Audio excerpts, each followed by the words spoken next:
We'd like to invite you to watch English news on the Central Television channel of Đồng Nai Province.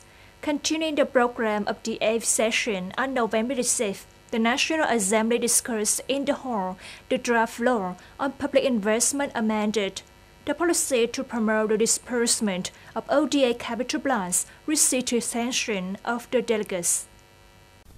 Commenting on the permission to use regular expenditure sources and other legal capital sources to prepare for project investment, Delegate Phạm Hùng Thắng said that with the regulation, capital for performing investment preparation tasks is arranged to prepare program and project proposals using ODA capital and preferential loans from foreign donors, establish, appraise, decide on project investment policies.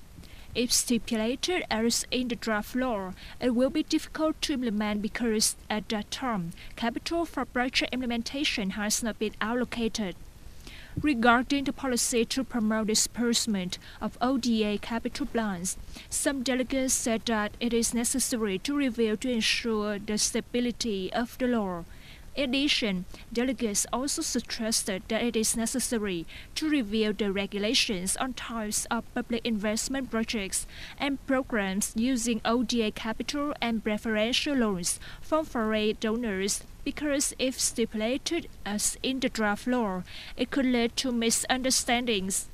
Regarding specific amendments, delegates also requested that it be reviewed to ensure consistency in the management and use of public investment capital in this law and the management and use of public debt according to the provisions of the Law on Public Debt Management 2017. The Ministry of Science and Technology has approved the National Science and Technology Program for the period up to 2030. Science and technology research to serve the goal of achieving zero net emissions in Vietnam. Aiming to develop green, clean, and circular technology, research, develop, and apply carbon capture, utilization, and storage technology.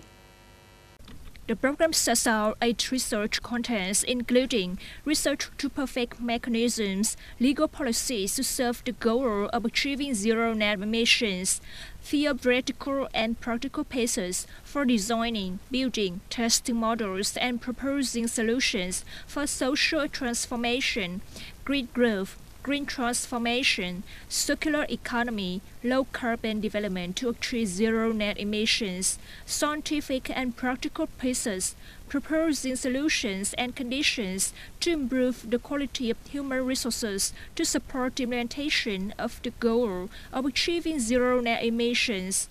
The program aims for 80% of technologies, management solutions, and technical processes to contribute to reducing greenhouse gases compared to the baseline emission level in the applied field.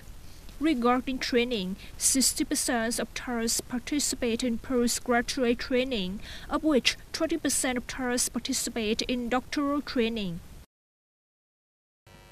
According to information from the People's Committee of Đồng Nai Province, over the past 10 months, Đồng Nai Province continued to maintain a trade surplus of more than $5.4 billion USD, with the province's average monthly trade surplus reaching $541 million USD. Export turnover in 10 months is estimated at over $19.5 billion USD, up 9.2% over the same period last year. Key export items have all had significant growth, including cashew nuts, coffee, wood products, textiles, footwear, computers, machinery, equipment, and spare parts. Exports mainly focus on traditional markets such as the United States, Japan, China, and South Korea. These markets still play an important role in promoting the province's export growth. Regarding imports in 10 months, turnover reached over $14.1 billion USD, up 8% over the same period. This increase occurred in the context of domestic production and consumption showing signs of positive recovery, causing businesses to push the import raw materials for production. Some major import items increased compared to the same period: raw plastics, rubber, wood products, textile fibers, textile raw materials, footwear, computers, and electronic components. Regarding the import market, China is the leading, followed by South Korea, Japan, and the United States. U.S. Vice President and Democratic candidate Kamala Harris on November 6th admitted defeat to Republican candidate Donald Trump in the race to the White House. While I concede defeat, I do not concede defeat in this campaign, Harris said in a speech to former House Speaker Nancy Pelosi, White House aides to President Joe Biden, and thousands of supporters at Howard University, where she studied. She pledged to continue to fight for women's rights and against gun violence, and to fight for the dignity that everyone deserves. The vice president said she had called Trump to congratulate him and pledged to participate in a peaceful transition of power. She encouraged her supporters, especially young people, not to give up. Sometimes the fight takes time. That doesn't mean we won't win. In Lebanon, the country's media reported that Israeli airstrikes on November 6th killed at least 57 people and injured more than 50 others. According to Al-Jadid TV, more than 55 people were killed and 50 others were injured in 33 Israeli airstrikes on towns and villages in the Pekara and Baal-Becherma regions of eastern Lebanon. In southern Lebanon, an Israeli airstrike killed one civilian in the town of Al-Bial-Saki, while another was killed in the city of Bazoria, according to the National News Agency. Israeli forces also attacked the villages of Haruf, Beyahal, and Saria, Alon, Zoraria, and Qunin in southern Lebanon.